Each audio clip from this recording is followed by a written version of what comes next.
নীলফামারীর সৈয়দপুর উপজেলা, গ্রামের নাম কিসামতটাঙ্গি। যেদিকে চোখ যায় শুধুই ধান আর ধান।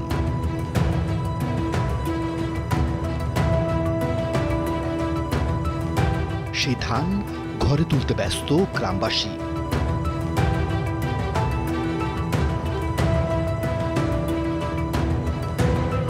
রাস্তা জুড়ে এই কর্মব্যস্ততা বলে দিচ্ছে এই এলাকার অধিকাংশ মানুষের আয়ের প্রধান উৎস কৃষিকাজ।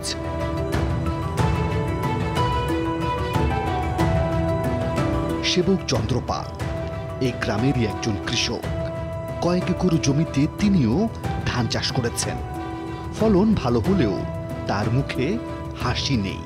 এখন আমরা তো জানি না যে ব্যাংকে তো আর মর্গেজ দেওয়া ছিল জমি, আমরা তো ওটা জানি না, বুঝছেন। এখন আমরা যে বিভিন্ন ধরনের লোক আসি, বিভিন্ন কথা তোমার জমি নিলে যাইবে। 9 বছর আগে কেনা প্রায় 40% জমি হারানোর ভয় তাকে পেয়ে বসেছে। জানতে চাই নিলামে উঠবে কেন, আর কেনই বা তিনি বন্ধকি জমি কিনলেন। আপনি জমিটা কার কাছ থেকে কত টাকা কিনেছেন? দুলালের কাছ থেকে। তো মর্টগেজ রাখছিল ব্যাংকে, তো দুলাল এটা ব্যাংক থেকে কিভাবে বের করে আনলো? আমি তো ওটা জানি না। তো আমি তো সেটাই হিমশিম খাচ্ছি যে এটা ব্যাংক কর্তৃপক্ষকে আমি জানাতে চাইছি। তিনি শুধু একা নন, ব্যাংকে বন্ধক রাখা জমি দুলাল হোসেনের কাছ থেকে কিনেছেন আরও 4 জন। সেই 4 জনের 2 জন হলেন একরামুল আর এমদাদুল। খোঁজ নিতে গিয়ে জানা গেল তারা বাড়িতে নেই। এমদাদুল আর একরামুলের বাড়ি না? হ্যাঁ। একরামুল কই? ওরা কাজে গেছে।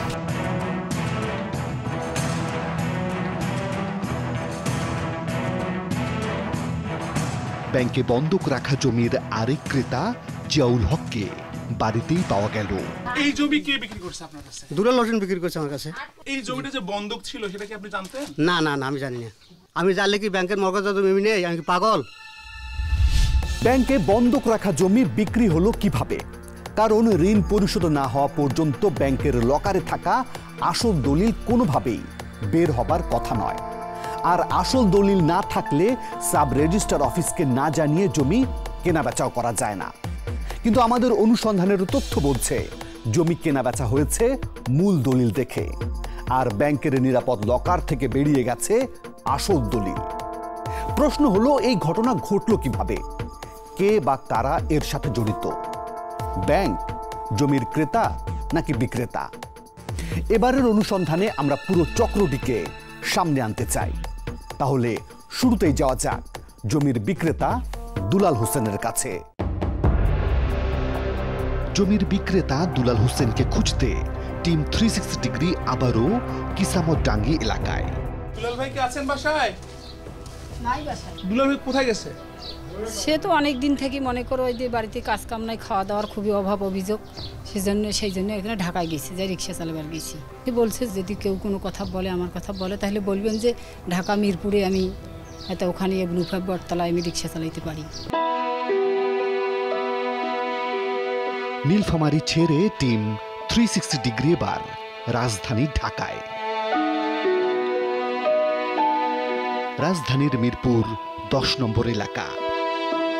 5 বছর হলো গ্রাম ছেড়ে রাজধানীতে এসে রিক্সা চালাচ্ছেন দুলাল হোসেন। ব্যাংকে বন্ধক রাখা জমি বিক্রির পর থেকেই তিনি এই শহরে। তাহলে কি তিনি ব্যাংকের ভয়ে পালিয়ে বেড়াচ্ছেন?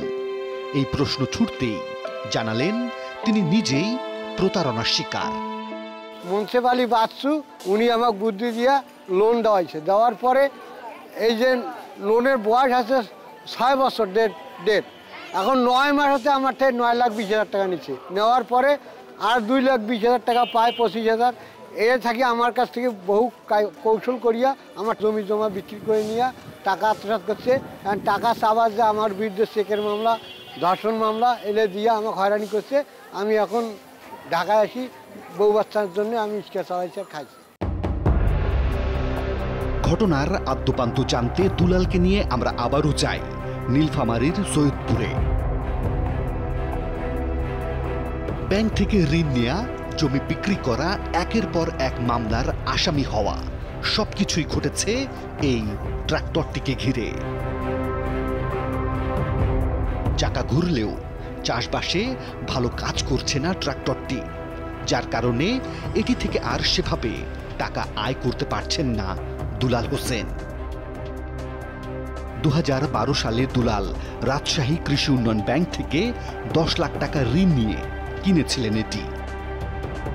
আর ব্যাংক থেকে ঋণ নিতে সহায়তা করেছিলেন মুনসায়েব আলী সরকার, এলাকায় যিনি বাচ্চু নামে পরিচিত। ঋণ নেবার সময় তিনি ছিলেন ওই ব্যাংকের ফিল্ড সুপারভাইজার। তার কাজই ছিল মাঠ পর্যায়ে ঋণ দেয়া এবং আদায় করা।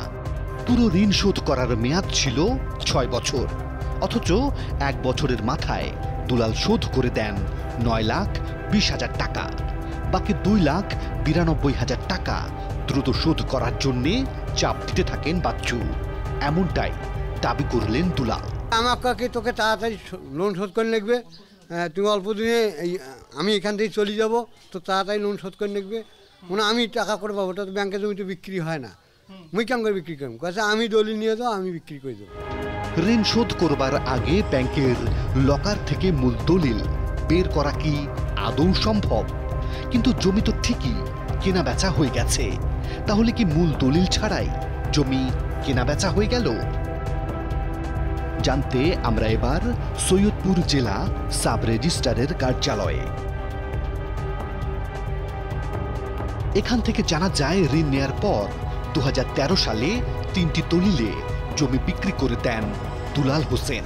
দলিল হয়েছে? হ্যাঁ, দলিল রেজিস্ট্রি হয়েছে, এটা সঠিক। এই সবগুলো দলিল বালামে যারা উঠছে এটা সঠিক। আসল নাকি নকল? কোন দলিল দেখে এসব জমি কেনা বেচা হয়েছিল? দলিল দেখি কিন্তু এরা ওদেরকে আমরা সঠিক কথা করেন যে অরিজিনাল দলিল দেখি নিয়েছে, সার্টিফিকেট নকল দেখিয়া আগে নকল তুলিয়া দলিল রেজিস্ট্রি করছে। তাহলে এবার ক্রেতাদের কাছে যাওয়া যাক। জমির ক্রেতা জিয়াউল হকের বাড়িতে টিম 360 ডিগ্রি জানতে চাই জমিটি কি তিনি মূল দলিল দেখে কিনেছিলেন? হ্যাঁ, দলিল আমাকে দেখাইছে। কে দেখাইছে? আমাকে দুলাল দেখাইছে। আপনি মূল দলিল না, মূল দলিল দেখাইছে, ফটোকপি দেখাইছে। জমিটির আরেক ক্রেতা সেবক চন্দ্র পালও জানালেন সেই একই কথা। অরিজিনাল দলিল দেখছেন না দেখেন নাই? তো দেখছি। দেখছেন? তাহলে কোনটা পাইলো এই দলিল? ব্যাংক থেকে সংগ্রহ করে নিয়ে গেছে হয়তো। রাজশাহী কৃষি উন্নয়ন ব্যাংকের হাজারিহাট শাখা, এই ব্যাংকেই জমি বন্ধক রেখে ঋণ নিয়েছিলেন দুলাল। দেখা যাক ব্যাংকের লকারে জমির মূল দলিলগুলো আছে কিনা। হ্যাঁ, অবশ্যই আছে, এবং আমাদের মূল কাগজ দিয়ে উনি ঋণটা নিয়েছিল এবং ফাইল এবং মূল কাগজ আমাদের ব্যাংকে আছে। সেটা কি আপনি আমাকে একটু দেখাতে পারেন? না, এটা দেখতে গেলে আপনাকে আইনি প্রক্রিয়া, মানে আদালত যদি, বা যেহেতু মামলা বিচারাধীন, সেহেতু ধরেন যে আদালত যদি দেখাইতে বলে তাহলে আমি নিয়ে আদালতে উপস্থাপন করতে পারি। ব্যাংকেও তো মূল দলিল ঠিকঠাক, তাহলে জমি বিক্রির সময় দুলাল হোসেনের কাছে ব্যাংকের লকারে থাকা আসল দলিল এসেছিল কিভাবে? ব্যাংকের নিরাপদ লকারে থাকা একটি দলিল দুলাল হোসেনের পক্ষে একাই বের করা কোনোভাবেই সম্ভব নয়। তাহলে ঘটনা ঘটেছিল কি? আসলে কি ব্যাংকের লকার থেকে মূল দলিল বেরিয়ে গিয়েছিল? ফিরছি একটা বিরতির পর।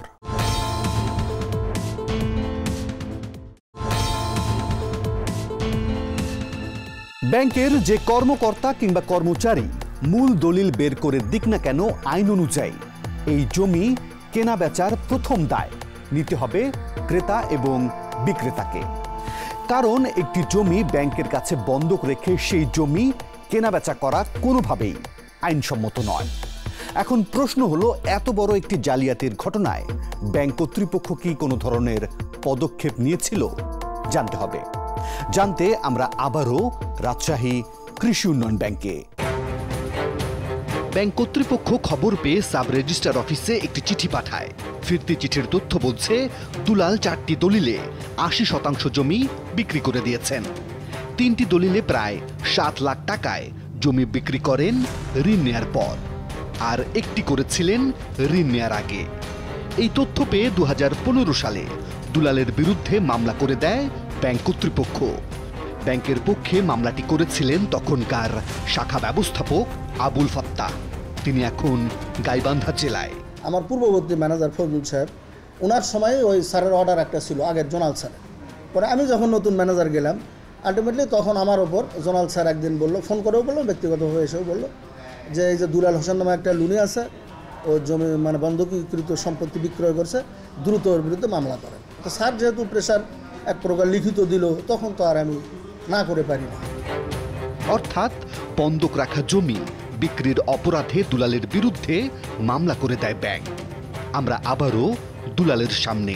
ওই টাকা তো পাও নাই, তখন তো আর করে গেছু ওই বাচ্চুর গ্রত ওর ভাইক ধরে গেছু এই জনক উনি হাত ভাইয়া মনে জমি বিক্রি করে টাকা নিলে মুখ শোধন নিয়ে টাকাও দিলে না।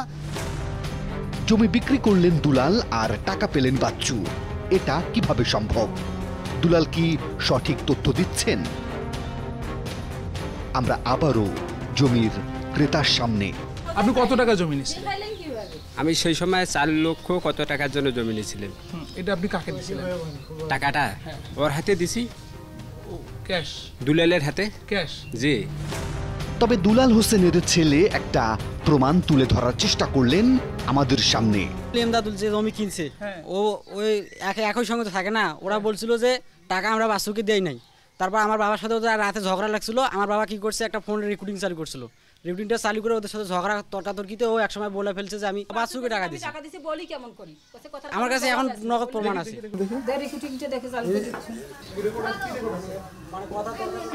টাকা সবাই বাসুরে তো দিতে তোমার কইবে না রে, কত কত কত কত আদান করে বাসুরে তো সবাই টাকা দিচ্ছে। এখন তো ডাইরেক্ট করা যায় না, মাইসিরা কত দিকে বাচ্চুর টাকা দিচ্ছে, মানুষ যদি কয়ে তোমার বাচ্চুর টাকা দেয় হয় জমি তুলে কেন কেমন কিনি না, এটা সাধারণ মানুষও কইবে না। তো তোমার তো বাচ্চুর টাকা দেন, ভালো কথা, ওকে টাকা দেন, তুলে কেমন খেতে হবে। এবার বাচ্চুর খোঁজে টিম 360 ডিগ্রি তার বাড়িতে, কিন্তু তিনি বাড়িতে নেই। তুমি কোথায় গেছেন? আমি তোমার সাথে কথা বলতে আসছিলাম। তবে বাচ্চু, ব্যাংক ম্যানেজার এবং নিজ ভাই দুলুর বিরুদ্ধে অভিযোগ এনে আদালতে একটি মামলাও করেন দুলাল। আদালত বিষয়টি তদন্তের নির্দেশ দেয় বাংলাদেশ ব্যাংকে। সেই নির্দেশনা পেয়ে তদন্তে নামে বাংলাদেশ ব্যাংক। বাংলাদেশ ব্যাংকের তদন্ত প্রতিবেদন বলছে, তারিখবিহীন স্বাক্ষরযুক্ত চেক সংরক্ষণ না করেই দুলালকে ঋণ দেয় রাজশাহী কৃষি উন্নয়ন ব্যাংক, যা নিয়ম বহির্ভূত। এজন্য দায়ী করা হয় সংশ্লিষ্ট শাখা ব্যবস্থাপককে। সে সময় এই শাখার ব্যবস্থাপক ছিলেন তৈয়বুর রহমান শাহ। তিনি এখন অবসরে।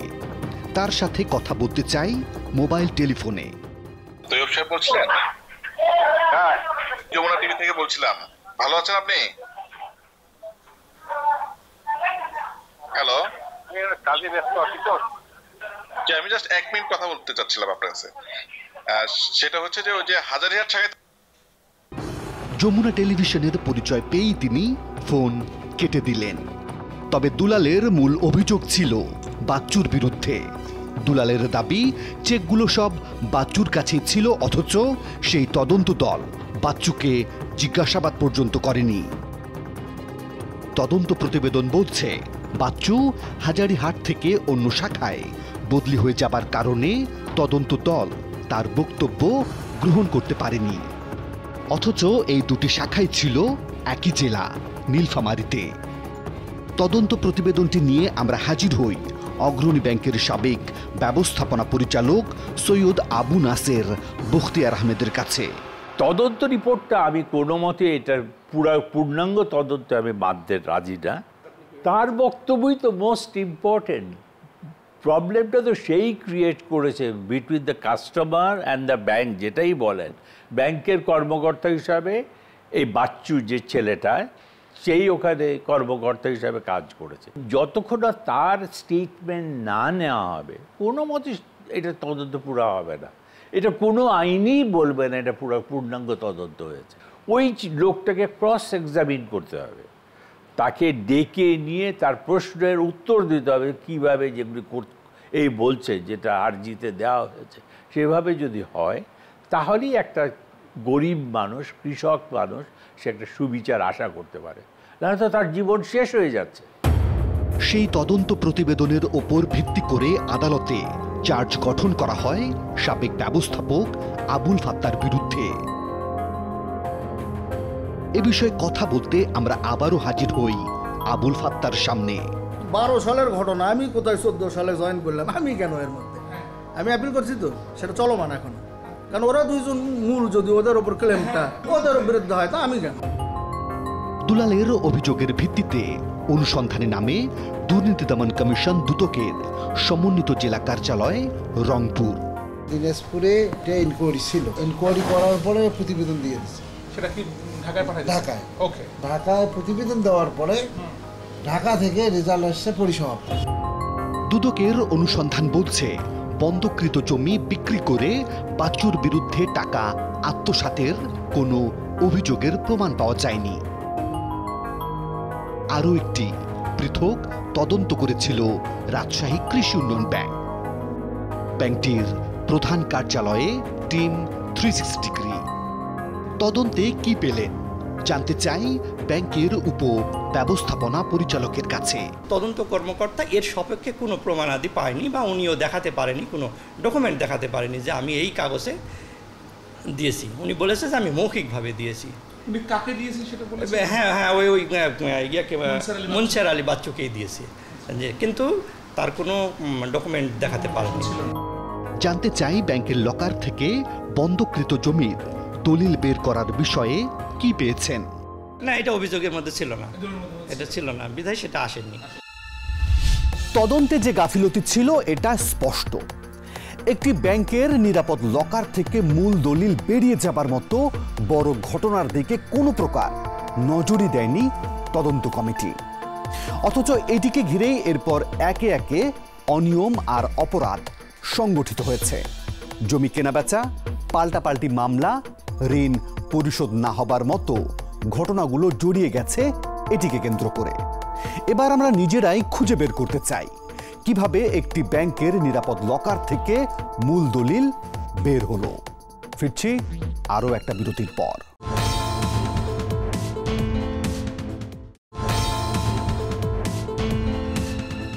বলছিলাম ব্যাংকের লকারে বন্ধক রাখা জমির মূল দলিল বের হলো কিভাবে। অথচ এই গুরুতর বিষয়টি সব তদন্ত দল এড়িয়ে গেলেও আমরা এর গভীরেই ঢুকতে চাই। 15 দিনের ব্যবধানে ব্যাংকে বন্ধক রাখা জমির দলিল দেখিয়ে সেই জমি বিক্রি হয়ে যায় 2 বার।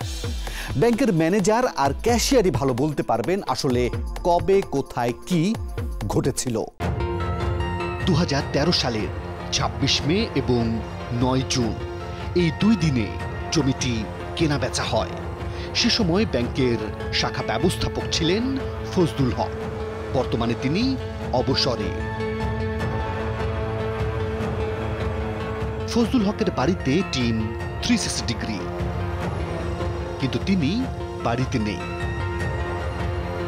একদিন পর দেখা মিলল ফজলুল হকের। ব্যাংকের দলিলপত্র কিভাবে বের হইতো? না না, ব্যাংকের দলিল তো বাইরে দিতে পারে। কিন্তু যখন দলিলপত্রগুলো বের হইতো এই সময় তো আপনি থাকলেন। এখন এই সময় কি কেমন কি হয়েছে না হয়েছে, আগে বাইরে হয়েছে কখনই বাইরে হয়েছে, আমি তো তখন বলতে পারবো না। তিনি দায় এড়াতে চাইলেন। এবার আবুল কাশেমের কাছে যাওয়া যাক, যিনি তখন ওই শাখার ক্যাশিয়ার ছিলেন। তার কাছেই থাকতো লকারের চাবি। এখন সুপারভাইজারদের ব্যাপার, কখন কোন কেস নেয় না নেয় এগুলো ওরাই ভালো জানে, যারা মাঠে ছিল তারাই ভালো জানে। তার মানে ফিল্ড অফিসাররা চাইলে ফাইল বের করতে পারেন, কিন্তু তদন্ত কমিটিগুলো এদিকে নজরই দেয়নি। যখন বাংলাদেশ ব্যাংক, রাজশাহী কৃষি উন্নয়ন ব্যাংক এবং দুর্নীতি দমন কমিশন তদন্ত করছিল, তখন শাখা ব্যবস্থাপক ছিলেন নূর মোহাম্মদ আলী শাহ। ওটা লিখিত আছে দুর্নীতি। আচ্ছা বাবা, তুই মুখ দিতে ও বলছে এই কথাগুলো। হ্যাঁ বলছে, সেই কথাগুলো দুর্নীতি মানে বলছে। এবং পরে কাশিম কিন্তু চুপ হয়ে গেছে। আমাকে আসে কাশিম বলতেছে, ভাই বাচ্চুদের শয়তান করে বলে কি ক্লিক করে রাখায়। ও বলতেছে আমি 1.5 টাকা পাবো। এই ভয় দেখাইছো। তারপরে আমি বললাম যে তোর কিছু হবে না, বলছিলাম তাই তো কইছে সব মিথ্যা কথা বলছে, তুই যে কাজটা করছিস সত্য কথা বলছিস, সেখানে কত অসুবিধা তোর টাকা আটকে রফিকুল সাহেবের তদন্তের রিপোর্ট যখন রিলিজ পাইছি আমরা বিনি করে উঠেছি। আমরা বলতে কেন আমি আইন ব্যবস্থা করতে পারবো না, আমার এত লাখ টাকা আমি 1 কোটি টাকা কত টাকা। আপনার অপরাধ? অপরাধ ওই যে আমাকে ভুয়া সাক্ষী দিয়েছিল। ভুয়া সাক্ষী দিয়েছে। সাক্ষী দিয়েছেন কোথায় আপনি দিয়েছেন? ওই যে রফিকুল সাহেবকে তদন্ত কর্মকর্তার কাছে আপনি বলছেন, সেটা নিয়েও কি আইনি নোটিশ হইতে পারে নাকি? ওই করছে। সব অভিযোগ নিয়ে আমরা এবার সরাসরি কথা বলতে চাই মুনসাইব আলী বাচ্চুর সাথে। গেটের ভেতরে ঢুকতেই বাচ্চুর স্ত্রী আমাদের নানাভাবে জেরা করতে থাকলেন। তোমরা এখানে আসছো কেন? আমি আসলে ওনার বিরুদ্ধে যেহেতু মূলত অভিযোগ, সেজন্য ওনার কাছে আসি। না, আমার কথা হলো তোমরা এখানে আসতে পারো না, সাংবাদিক জন্য যেখানে সেখানে তোমাদের যাওয়ার নিয়ম নেই। এরই মধ্যে বাসা থেকে বেরিয়ে এলেন মুনসাইব আলী বাচ্চু।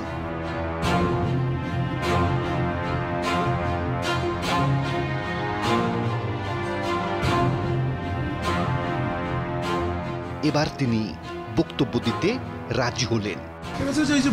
দুলালের যে ব্যাপারটা, দুলাল হোসেন ওনার অভিযোগ হচ্ছে যে আপনি তার চেক রেখে দিয়েছেন। কিন্তু প্রশ্ন শুনে নির্বাক মুনসাইব আলী বাচ্চু। ওনার চেকটা বাইরে গেল। কোনো উত্তর না দিয়েই চলে গেলেন তিনি। আমি কত জিনিস শুনেছি আপনার কাছ থেকে, আপনি দেখলেন আমার জিনিস জানাবেন। কিন্তু আমরা তার কাছে সুনির্দিষ্ট কিছু প্রশ্নের উত্তর জানতে চাই। আচ্ছা, জমি কিভাবে বিক্রি হলো? এই তুমি কোনো কথা বলবা না। জমি কিভাবে বের হলো? এই তোমরা বাইরে যাও। আমি যাচ্ছি। এই বাইরে যাও। এই শুধু আমি না কই দেখো, আমি এই জিনিসটা জানতে চাইছি। এবার উত্তেজিত হয়ে গেলেন তার স্ত্রী। এই তুমি ক্যামেরা বন্ধ করবা। ক্যামেরা হাত দেওয়ার তোমরা আসছো, তোমরাও তো সাদাবাজি করতে আসছো। মুনসাইব আলী বাচ্চুর বক্তব্য পাওয়া গেল না। এক মামলা আর 2 সংস্থার তদন্তেও মুক্তি মিলেছে তার।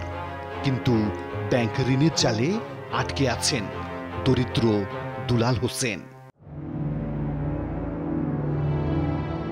একদিকে সব জমি হারিয়েছেন, অন্যদিকে দিন দিন বাড়ছে ব্যাংকের সুদ। তাই গ্রামের ট্রাক্টর ছেড়ে আজ তিনি এই রাজধানীতে রিক্সা চালান।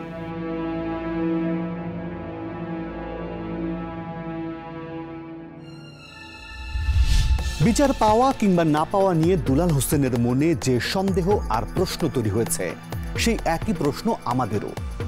গত 9 বছরে দুর্নীতি দমন কমিশন, কৃষি উন্নয়ন ব্যাংক, বাংলাদেশ ব্যাংক, প্রধানমন্ত্রীর কার্যালয়, আইন আদালত, এমন কোনো জায়গা নেই যেখানে দুলাল হোসেন ধর্ণা দেননি।